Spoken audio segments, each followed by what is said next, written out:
jou daaglikse CLF inspirasie. Leef elke dag voluit. Leer ons dae so gebruik dat ons wysheid bekom. Psalm 90 vers 12. Psalm 90 is 'n gebed van Moses. Hy praat met die Here en sê dat die mense se lewe in God se hande is. God het die mense uit stof gemaak en God laat die mense weer sterwe en hy word weer stof. Ook sê Moses dat die mense se jare gou verbygaan.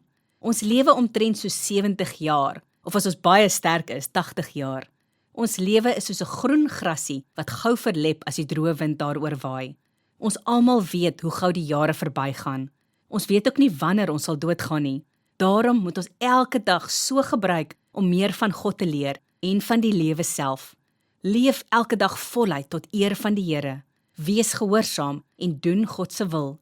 Wees lief vir die Here en jou naaste, sodat wanneer God jou kom haal, jy gereed sal wees om vir ewig saam met hom in die hemel te kan woon. Kom ons bid saam. Here, help my om elke dag voluit vir U te lewe. Amen.